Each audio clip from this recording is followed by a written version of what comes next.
Assalamualaikum warahmatullahi wabarakatuh. Perkenalkan, nama saya Rizky Farezi Hidayat, mahasiswa Universitas Pelita Bangsa dari kelas TI 20B2. Di sini saya akan membawakan materi tentang hukum Newton untuk memenuhi tugas saya dalam mata kuliah Fisika 2.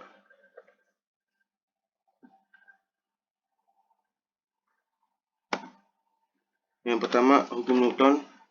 Nama Sir Isaac Newton sangat berjasa dalam ilmu fisika yang berkaitan dengan dinamika. Dari pengamatan dan percobaan, dia menemukan hukum Newton yang terbagi menjadi 3 bagian.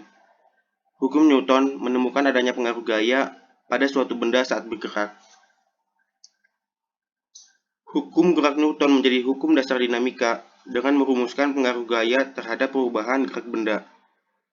Rumusan ini lantas dikenal luas sebagai hukum Newton 1, hukum Newton 2, dan hukum Newton 3.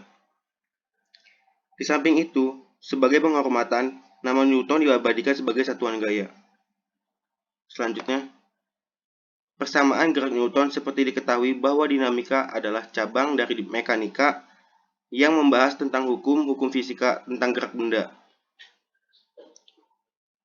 Ada 3 hukum gerak Newton, yaitu setiap benda akan cenderung diam atau bergerak dalam garis lurus jika tidak ada gaya yang mempengaruhinya.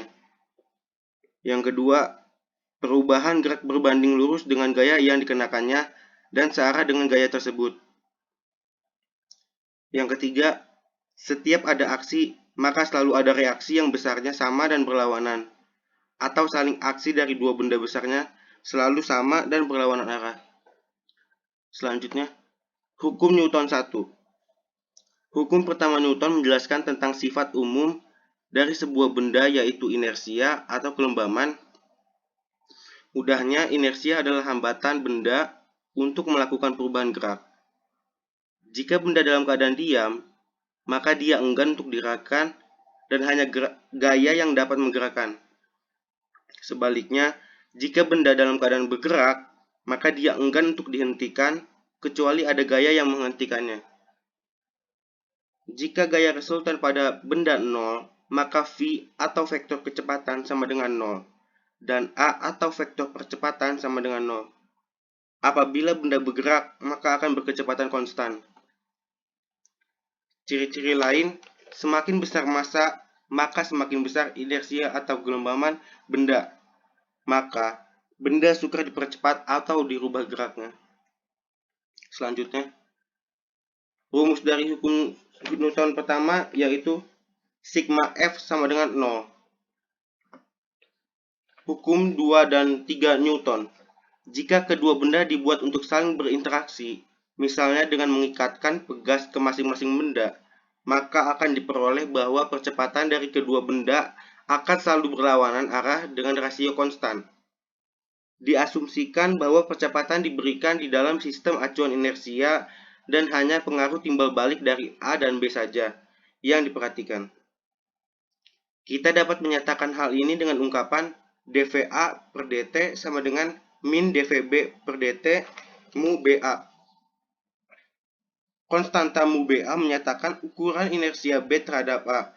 Dari persamaan itu, kita dapat menyatakan mu BA sama dengan 1 per mu AB. Mungkin akan lebih bagus lagi jika mu BA dinyatakan lagi dengan ungkapan mu BA sama dengan MB per MA dan gunakan benda standar sebagai satuan inersia. Sekarang, rasio dari MB per MA harus bebas terhadap pemilihan satuan. Jika ada benda satu lagi yaitu C, maka mu BC per mu AC sama dengan mu BA. Jika M konstan, maka ungkapan dVA per dt sama dengan min dVB per dt mu BA dapat dinyatakan lagi sebagai D dalam kurung MA dikali VA per dt sama dengan min D dalam kurung MB dikali VB per dt.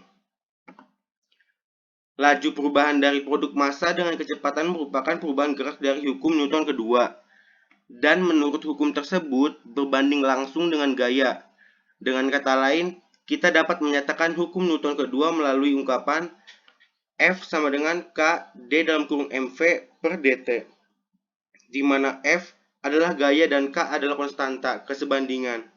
biasanya K diambil sama dengan 1 hingga menjadi F sama dengan dmV per dt sama dengan m dv per dt, atau A sama dengan sigma F per M atau sigma F sama dengan M dikali A.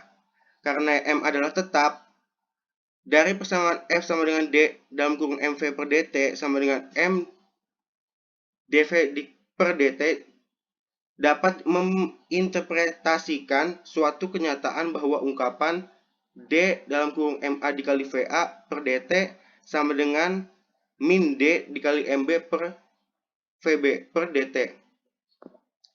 Menyatakan bahwa dua benda yang saling berinteraksi menggerakkan gaya yang sama besar dan berlawanan.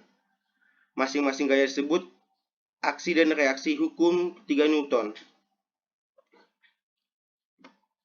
Contoh soal.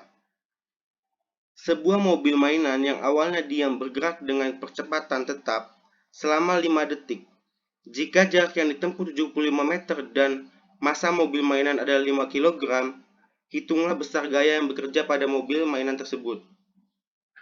Jawabannya, diketahui V0 sama dengan 0 ms. S sama dengan 75 meter, T sama dengan 5S, massanya 5 kg. S sama dengan V0 di T plus 1 per 2 AT kuadrat.